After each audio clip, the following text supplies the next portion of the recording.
যুক্তরাষ্ট্রে ইসরায়েলের প্রধানমন্ত্রী বেনিয়ামিন নেতানিয়াহুকে ঘিরে নতুন রাজনৈতিক বিতর্ক শুরু হয়েছে। নিউ ইয়র্ক সিটির মেয়র জোহরান মামদানি জানিয়েছেন, আগামী সেপ্টেম্বরে জাতিসংঘ সাধারণ পরিষদের অধিবেশনে অংশ নিতে নেতানিয়াহু নিউ ইয়র্কে এলে তাকে গ্রেপ্তারের সম্ভাবনা নিয়ে শহরের আইন শৃঙ্খলা রক্ষাকারী সংস্থার সঙ্গে সক্রিয়ভাবে আলোচনা চলছে। এই বক্তব্যের পরপরই তীব্র প্রতিক্রিয়া জানান মার্কিন প্রেসিডেন্ট ডোনাল্ড ট্রাম্প। তিনি বলেন, যুক্তরাষ্ট্রে অবস্থানকালে নেতানিয়াহুকে কোনোভাবেই গ্রেপ্তার করা হবে না।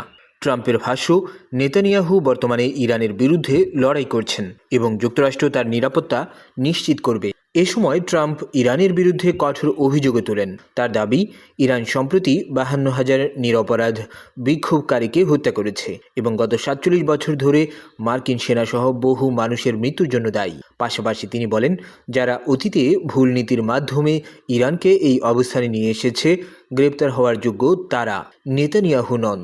উল্লেখ্য, নেতানিয়াহুর বিরুদ্ধে আন্তর্জাতিক অপরাধ আদালতের গ্রেপ্তারি পরোয়ানাকে কেন্দ্র করে বিশ্বজুড়ে বিতর্ক চলছে। তবে যুক্তরাষ্ট্র আদালতটির সদস্য নয়, ফলে আইনি ও কূটনৈতিক প্রশ্নও সামনে এসেছে। এখন প্রশ্ন হলো, সেপ্টেম্বরে জাতিসংঘ অধিবেশনের সময় এই বিতর্ক কি বাস্তবে কোনো আইনি পদক্ষেপে রূপ নেবে, নাকি এটি যুক্তরাষ্ট্রের অভ্যন্তরীণ রাজনীতির আরেকটি আলোচিত ইস্যু হয়ে থাকবে?